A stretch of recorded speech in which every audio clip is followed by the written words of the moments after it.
gathered here not merely to listen, but to descend into a place that few dare to enter consciously, the cavern of the psyche, where the masks of Halloween are not fabric and paint, but the very faces of our repressed selves. This festival of shadows, this night of costumes and spirits, holds a deeper resonance than many of you suspect. You think you dress to amuse, to frighten, to revel in the grotesque. But what if I told you that you are unconsciously drawn to reenact an ancient ritual of the soul, a dialogue with the shadow, that you cannot escape? When you put on a mask, you are not only pretending to be someone else, you are revealing what you secretly fear you are, or what you secretly wish you could be: the witch, the monster, the ghost. These are not mere figures of folklore. They are the projections of the collective unconscious, fragments of archetypes that surface when the veil between conscious and unconscious thins. Halloween is the stage upon which these archetypes dance most freely, because society gives permission to embrace what is usually forbidden. The shadow, my friends, is not evil in itself. It is the sum of all that you repress, all that you exile from your conscious identity. You think of yourself as kind, so you repress your cruelty. You think of yourself as civilized, so you either your primal instincts. You think of yourself as rational, so you banish your irrational fears. But the psyche does not forget. These exiles form a subterranean kingdom, and on nights like Halloween, they rise to the surface, demanding recognition. That is why you feel the allure. That is why children squeal with joy at the grotesque, and why adults drink and laugh with ghoulish delight. You are drawn to the shadow because it belongs to you. Consider the dream of a woman who came to me, haunted by recurring visions of a dark figure following her through narrow alleys. She ran, always ran, until exhaustion overtook her. When at last she turned to face him, she saw not a stranger but her own father, with eyes both tender and cruel. What was this dream but the dramatization of her shadow, the father complex? The unintegrated mixture of love and resentment, safety and threat. To flee forever was to remain enslaved. To turn and see was the first step toward integration. Halloween, in its crude but powerful ritual, enacts this same confrontation. You invite the figures of terror into your neighborhood. You laugh as they approach your door. You hand them sweets. You make friends, however superficially, with your own darkness. But do not mistake the gesture for completion. To wear a mask one night is not to integrate the shadow. Integration requires the courage of sustained awareness, the willingness to see in your daily life the cruelty, envy, lust, and fear that live alongside your virtues. Yet there is wisdom in the instinct to play with the shadow, to dance with it rather than suppress it utterly. For what is suppressed becomes destructive. What is acknowledged becomes creative.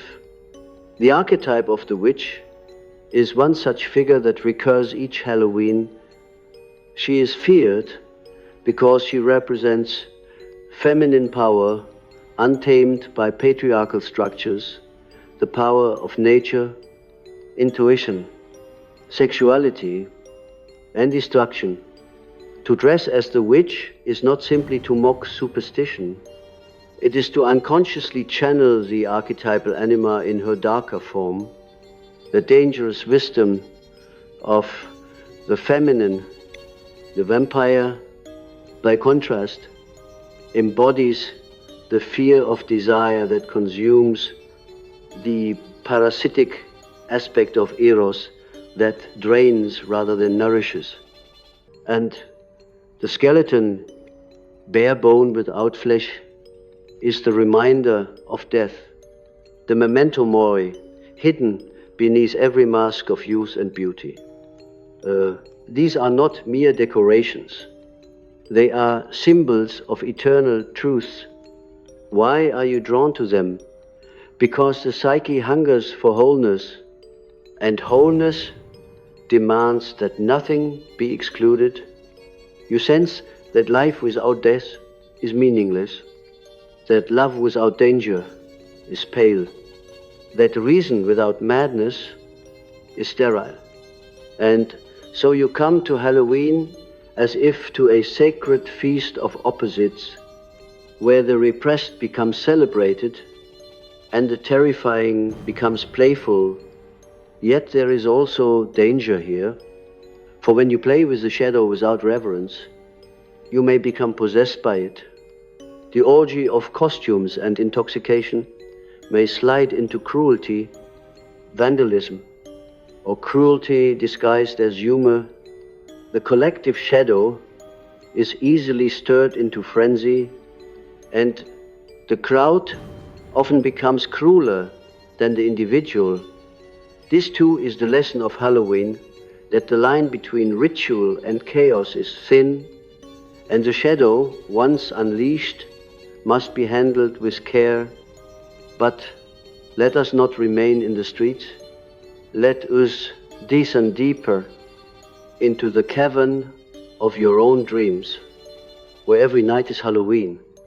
Think of the nightmares that visit you, the monsters, the pursuers, the faceless terrors. You dismiss them as nonsense, but they are the most honest voices of your soul. They are the exiled fragments, knocking on the door, demanding recognition. To ignore them is to let them grow stronger. To face them is to begin the alchemy of transformation. I once spoke with a man who dreamed of walking through a cemetery where the graves opened and the dead climbed out. At first, he was horrified, but then he realized that each corpse was a version of himself, childhood selves, abandoned selves, forgotten possibilities. What seemed like a horror was in fact an invitation to resurrect what you have buried, integrate what you have denied. This is the true meaning of Halloween, the return of the dead within, the rising of what you thought lost. Children intuitively understand this. Though they cannot articulate it, their joy in costumes is not just play. It is the first rehearsal of individuation by trying on the mask of the monster, the princess, the hero. They experiment with archetypes that will shape their identity. They sense the freedom of shifting forms, the plasticity of the self. Adults forget this and think they are only themselves, but the self is never fixed. It is a constellation of many figures, and to be whole is to know them all, not to cling to one. So when you ask why you are drawn to the shadow at Halloween, I answer because you are already living with it, and you long to see what you have hidden.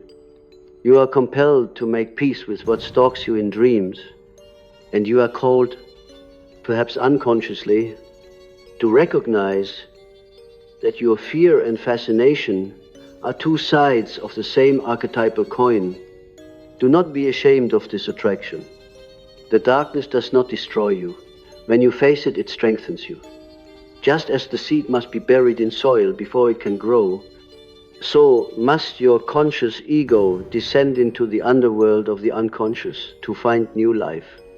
Halloween is a communal enactment of this descent, a night in which society, knowingly or not, permits you to walk among your own shadows. Yet the question remains, will you treat it as a mere holiday of distraction, or as a mirror into your psyche? Will you laugh at the mask and forget, or will you dare to ask why you chose that mask at all? In your choice lies the difference between stagnation and transformation. For every costume is a confession. Every decoration is a symbol, and every chill in your spine is the whisper of your own forgotten truth. And so I say to you, do not fear the shadow that comes knocking on your door tonight. Offer it the sweet of your awareness.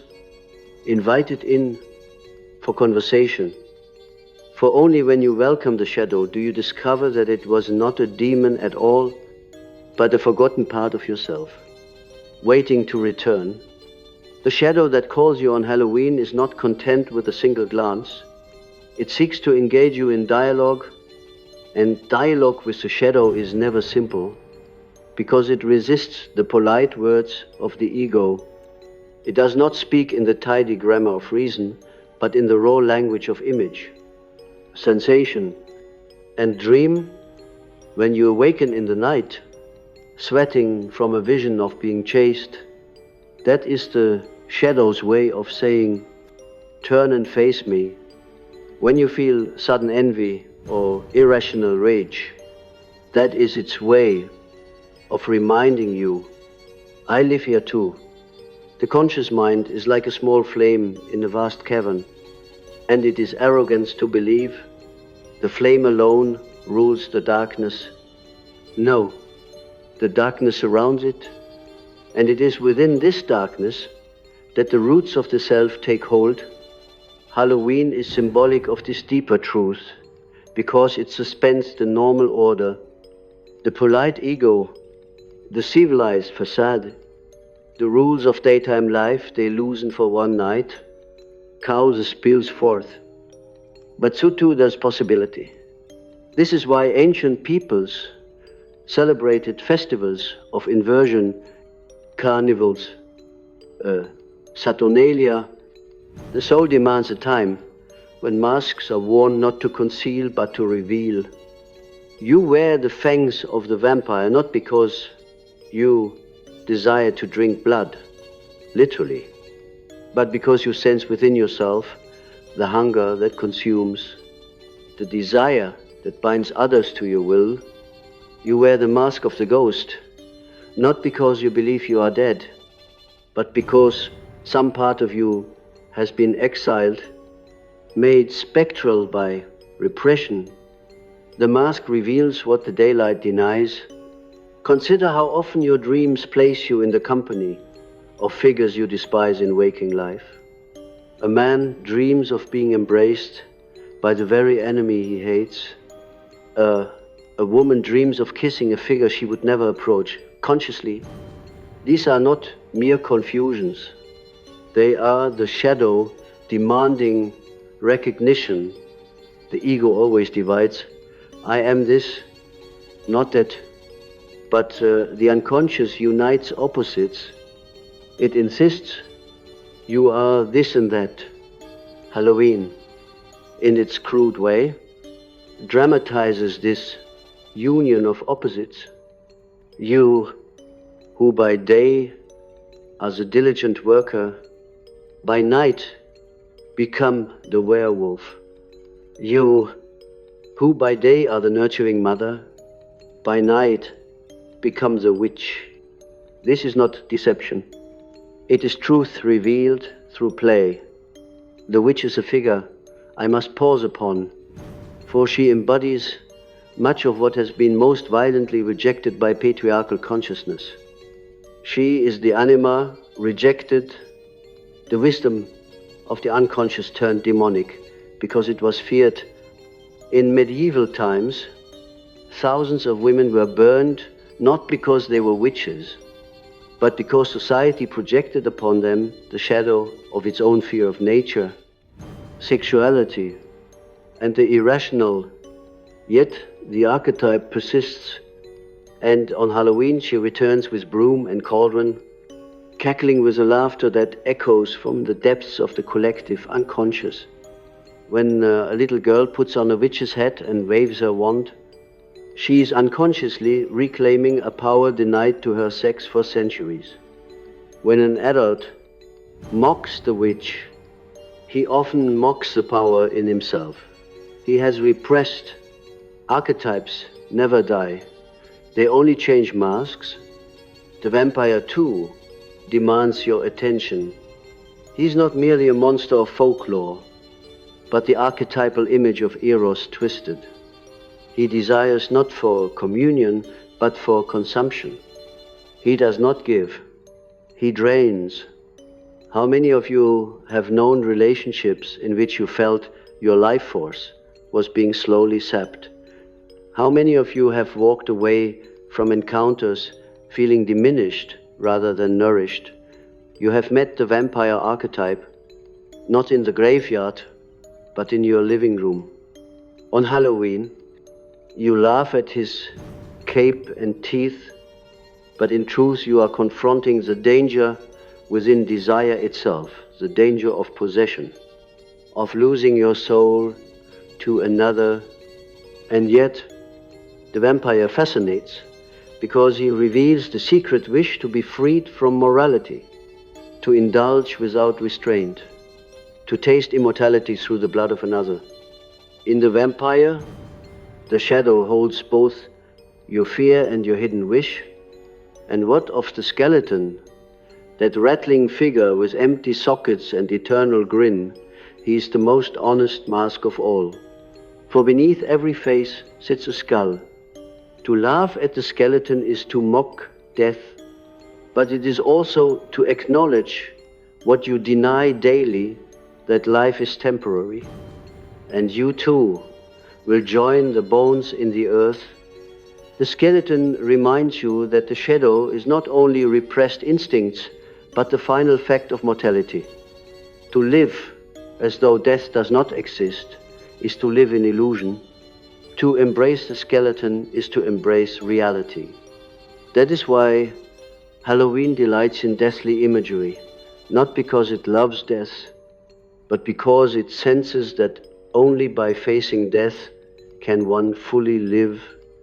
There is another figure, subtler, yet equally powerful. The trickster, children in costumes, knocking on doors, demanding sweets with the playful threat of mischief. This is the archetypal trickster at work. Trickster is the shadow's lighter mask, the one that plays pranks to reveal truth.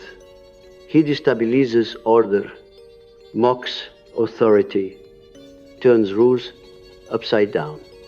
On Halloween, the child becomes trickster, forcing adults to break routine, to surrender sweets, to laugh at themselves. In myth, the trickster is Hermes, Loki, coyote, always disrupting, always revealing that order is never absolute. In the psyche, the trickster is the impulse that makes you slip, that makes you laugh at solemn moments, that reveals your hypocrisy in embarrassing ways. To invite him in is to admit that wholeness requires imperfection, that the soul breathes not only in solemn ritual but in laughter and play. Thus, on Halloween, you walk unknowingly through a gallery of archetypes. Each mask a portal into the collective unconscious. You may think you're only amusing yourself, but your psyche knows otherwise. It seizes the chance to play with its own shadows, to test what it fears, to taste what it represses. That is why you are drawn to it, not because you enjoy cheap thrills, but because your soul longs to see itself whole, yet you resist. Many of you hide from your shadow, not only on Halloween, but every day. You insist, I am good, I am rational, I am kind, and so you exile cruelty, madness, envy, but what you exile returns, disguised. The man who represses anger becomes passive-aggressive, poisoning his relationships. The woman who denies her sexuality becomes obsessed with the morality of others. The society that denies its violence creates wars under the pretense of justice. The shadow does not disappear, it only grows darker when ignored. Halloween is a reminder, however crude, that the shadow is always near, and that your health depends on recognition, not denial. Let me tell you a story. A young man once dreamt of wandering through a house. Each door he opened revealed a room of light, comfortable, orderly, but one door was locked, and he avoided it. Night after night, he dreamed of the same house, and always the locked door haunted him. Finally, in one dream, he found the courage to force it open. Inside was a room filled with strange masks, grotesque and beautiful, each one representing a part of himself he had never dared to wear. He woke trembling, but also liberated, for he sensed that to wear these masks consciously would be to know himself fully. This is the dream of Halloween. The locked door is opened, and you see the masks you have hidden. What you do with them is your choice. Integration of the shadow is not the same as indulgence. To integrate is not to let cruelty rule you, but to admit that cruelty exists within you and to find a form in which it may be transformed. To integrate is to see your envy and ask what desire it points toward. To integrate is to acknowledge your lust and discover where it seeks connection. The shadow is energy, raw and unshaped. Integration is the alchemy that turns lead into gold. Halloween offers you a taste of this alchemy, a playful rehearsal of the deeper work, but the real work is lifelong. Do not fear that this journey will make you monstrous. The opposite is true. Those who repress their shadow become dangerous because they project their darkness onto others. They see enemies everywhere, witches to burn, vampires to slay, skeletons to deny, but those who integrate become whole, compassionate, wise. They know that within them lives the witch and the saint, the vampire and the lover, the skeleton and the child. They no longer need to project because they have made peace with themselves. So I ask you, what mask do you wear tonight and why did you choose it? Do not dismiss it as random. Your psyche chose with purpose, even if you are unaware. If you dare, meditate on it. Ask yourself, what does this figure reveal about my shadow? What does it say about the part of me I hide in this way? Even a holiday of laughter and sweets becomes a doorway into the sacred work of individuation. Halloween, then, is not trivial. It is a ritual echo of the eternal truth that the shadow walks with you always, and that you are drawn to it not because you are perverse, but because your soul desires wholeness. To deny the shadow is to remain fragmented. To embrace it is to begin the journey towards the self, the totality that unites darkness and light, death and life, trickster and sage. And in that union lies not horror, But freedom, you must understand that the shadow does not appear only in grotesque figures or monstrous masks. It appears in the smallest gestures, in the unguarded slips of the tongue, in the sudden irritation that surprises you. It emerges in the envy you deny, in the attraction you conceal, in the prejudice you swear you do not hold. The shadow is not far away, it sits beside you, waiting to be acknowledged. And when you ignore it, it grows impatient, finding ways to express itself indirectly. This is why neurosis arises, the psyche rebels against unilateral consciousness. If you try to live only as the hero, the saint, the rational one, the unconscious compensates with dreams of terror, obsessions, compulsions, and sudden moods that seem to come from nowhere. The shadow will not be silenced.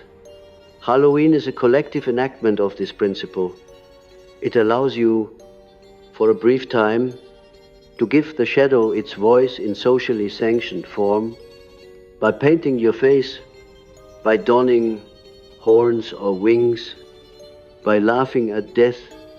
You discharge a portion of the unconscious energy that would otherwise grow destructive. It is not enough, of course, but it is something, and that is why the night is so intoxicating. Children run with glee, not only because they receive sweets, but because they taste the thrill of the forbidden. Adults drink and laugh because they feel, if only for a night, the loosening of the mask they wear every day. Society itself breathes easier for allowing this ritual, for repression. Without release always breeds violence. But let me warn you, the shadow is not merely personal. There is also the collective shadow, darker and more dangerous still. It is not only your own envy and fear you must reckon with, but the accumulated shadow of your culture, your nation, your era. Wars erupt, not because one man is cruel, but because entire peoples project their darkness onto the other. Witch hunts, genocides, political purges, these are collective Halloweens gone wrong. When the archetype sees the crowd and possession replaces play, the masks of Halloween are innocent compared to the masks of ideology and propaganda, behind which real blood is spilled. The same mechanism is at work, projection of what is denied within onto an external enemy. To face your personal shadow is therefore not only a private task, but a safeguard against collective madness. The archetypes you meet on Halloween are eternal because they are not inventions but discoveries of the psyche. Take the werewolf, that beast who bursts forth from the man under the full moon. He is the image of the instinctual self repressed by civilization. You live by rules, by etiquette, by contracts, yet beneath this order, the animal still howls. When denied, it bursts forth in violence, rage, and passion. The werewolf mask is not fantasy, it is recognition of what sleeps in each of you. To acknowledge him is to gain mastery. To deny him is to be torn apart when he finally breaks free.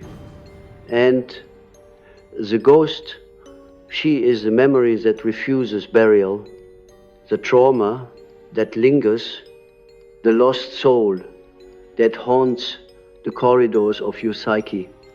Many of you are followed by ghosts of past wounds, unfinished grief, unspoken words. You pretend they are gone, yet they hover, draining vitality. On Halloween, the ghost becomes visible, reminding you that the past never dies until it is integrated. To honor your ghosts is to bring them into ritual, into memory, into speech. To ignore them is to be haunted endlessly. I tell you this, the shadow is not your enemy. It is your greatest teacher. It knows the lessons your conscious mind resists. It shows you where you are still incomplete, where you lie to yourself, where you cling to illusions. It reveals the depths of your humanity. For without darkness there's no light. The shadow does not exist to torment you, but to lead you to wholeness. Halloween is its annual sermon, disguised as laughter and fear. If you listen closely, beneath the rattling chains and cackles, you will hear the whisper, "Do not run, turn and see me." But let us not be naive. To face the shadow requires courage, and not all are ready. The ego clings desperately to its identity. It fears dissolution. It whispers, "If I admit my cruelty, I will cease to be kind. If I admit my envy, I will cease to be noble." This is illusion. You do not cease to be kind by admitting cruelty. You become truly kind because your kindness is no longer built on repression. You do not cease to be noble by admitting envy. You become authentically noble because you no longer project your envy onto others. Integration is not destruction of the ego, but its maturation. The ego becomes servant of the self rather than tyrant of the psyche. Imagine again the child trying on masks. Today he is a vampire, tomorrow a hero, the next day a clown. He learns by experiment, by play. Adults forget this play and cling to one mask, insisting, "This is me," but the psyche is fluid. To know yourself truly is to know you are many. The task is not to destroy the masks, but to wear them consciously, to know which mask belongs to which moment, and to realize that behind them all there is something deeper, the self, the totality that unites all opposites. Halloween reminds you of this truth. You are never only one thing, you are legion. And only by embracing the legion do you approach wholeness. There is a dream I must share, one told to me by a woman who came trembling with fear. She dreamt of standing before a mirror on Halloween night. She wore no costume. Yet, in the reflection, she saw herself with the face of a skull.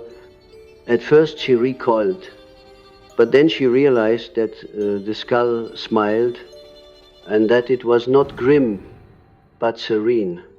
She awoke with a strange peace, for she understood that death was not her enemy, but her companion, always present, reminding her to live fully. This dream is the essence of Halloween. The mask of death is not cruelty, but honesty. To face it is to find life. And so, my friends, when you walk among the jack-o'-lanterns glowing with eerie light, remember that they too are symbols. The pumpkin carved with a grin is the face of the unconscious illuminated from within. Hollowed of flesh, it becomes vessel for the flame. This is what you are called to do, to hollow out the false identifications, to carve away the rigid self-image, and to let the light of the self burn within the mask. The jack-o'-lantern is not decoration, it is alchemy, the transformation of matter into symbol. Perhaps you begin to see why you are drawn to Halloween. It is not simply the thrill of fear or the sweetness of candy. It is the soul's longing for contact with the forbidden, the forgotten, the feared. It is the unconscious knocking at the door of consciousness, disguised as play, and you respond, year after year, because deep down you know that without the shadow, life is incomplete. Do not fear if the shadow terrifies you. That is its nature, but remember, what you fear most often hides what you need most. The witch hides wisdom, the vampire hides passion, the skeleton hides truth, the trickster hides freedom. To face them is to reclaim what is yours. Thus, I urge you, as you walk through this season of shadows, do not remain on the surface. Ask what the mask reveals, what the dream signifies, what the fear conceals. Let Halloween be more than amusement. Let it be initiation. For the shadow you fear is the doorway to the self you seek. You may wonder, then, what it truly means to live with the shadow, not only to play with it once a year, but to walk beside it daily. It means you no longer flee from the figures that rise in your dreams. You no longer project your hidden flaws upon your neighbor, your partner, your enemy. Instead, you turn within and say, yes, this too is me. This is perhaps the hardest sentence a human being can utter, for it collapses the illusion of purity, yet only by uttering it can you approach wholeness. Do not misunderstand me. To integrate the shadow is not to indulge in it blindly. It is not to surrender to cruelty, lust, envy, or rage. That is possession, not integration. To integrate is to acknowledge the presence of these forces, to find their root, to recognize their energy, and to direct them consciously. Rage, when integrated, becomes courage. Lust, when integrated, becomes passion for life. Envy, when integrated, becomes aspiration. Even death, when integrated, becomes wisdom. The alchemy of the psyche does not destroy the shadow, it transfigures it. And this is why Halloween, though clothed in laughter and costumes, touches something sacred.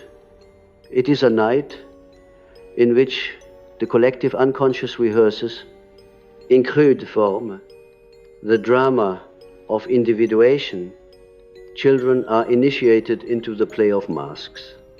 Adults are reminded that beneath their daylight personas lies a multitude of forgotten selves.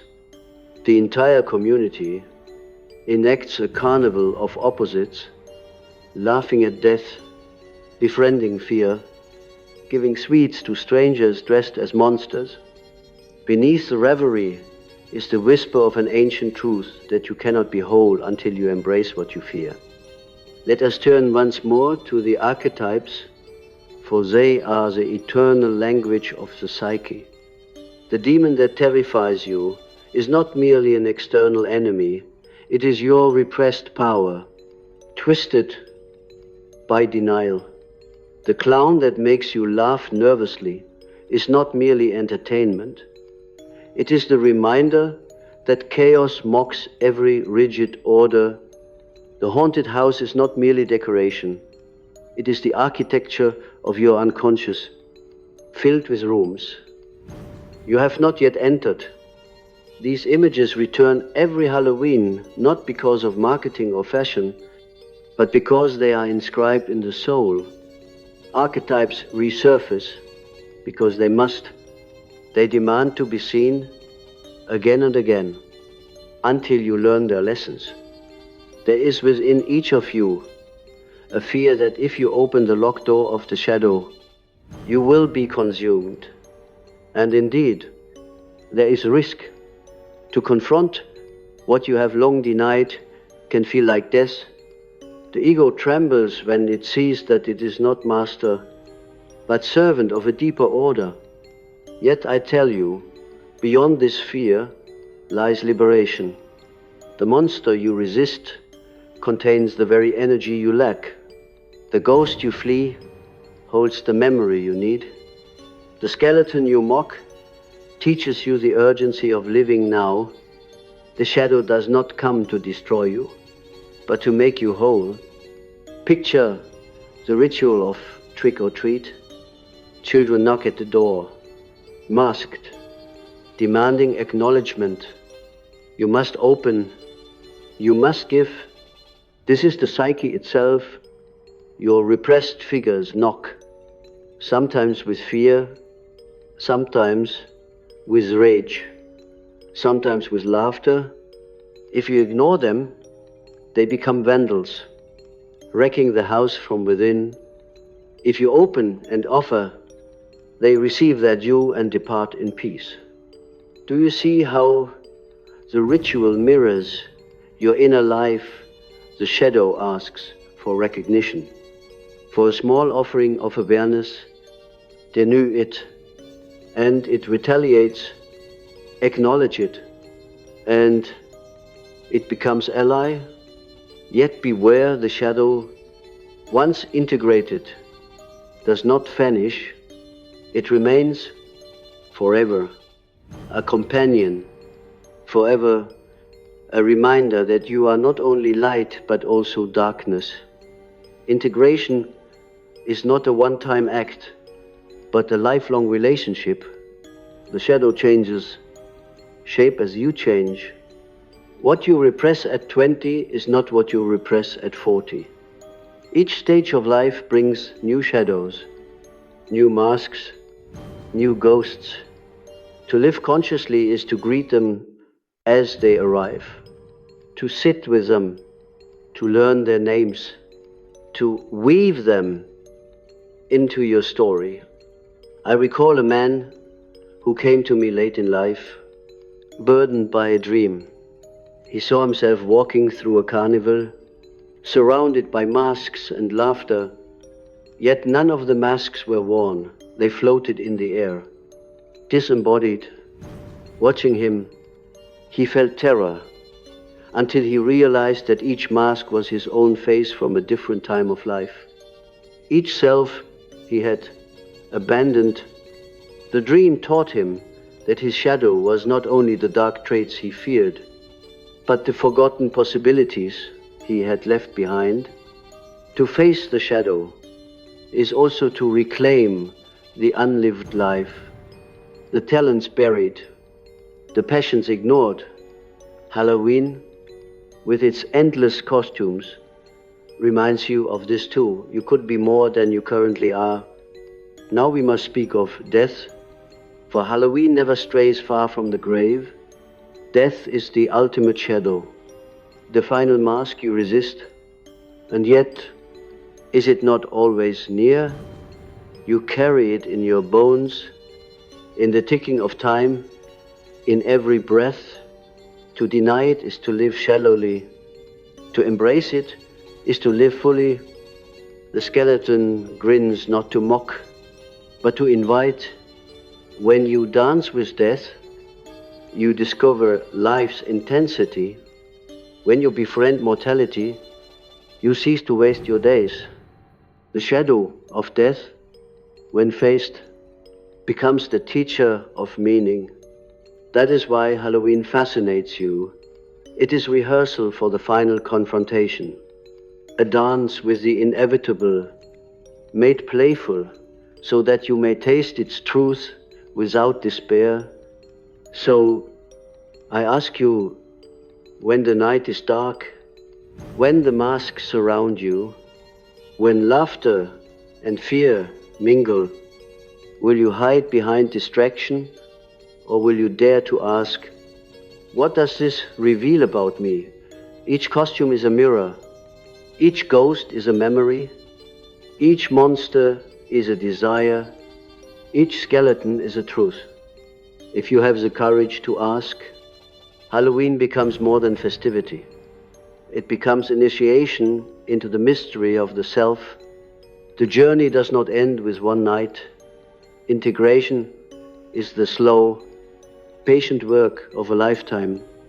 But perhaps tonight you glimpse the path, perhaps you realize that the shadow you feared is the guide you needed. Perhaps you see that the darkness within is not an enemy but a partner. And if so, then the masks have served their purpose. I leave you with this: wholeness is not perfection. Wholeness is the union of opposites. You are both saint and sinner, light and dark, child and elder, living and dying. To deny this is to live half a life. To embrace it is to step into the fullness of the self. Halloween, in its playful way, points to this truth. That is why you are drawn to it. That is why, year after year, you cannot resist the call of the shadow. So go and wear your mask consciously. Dance with your ghost. Laugh with your skeleton. Listen to your witch. Learn from your vampire. Befriend your trickster. For in doing so, you will discover not horror, but freedom. And freedom is nothing less than the soul's remembrance of its wholeness.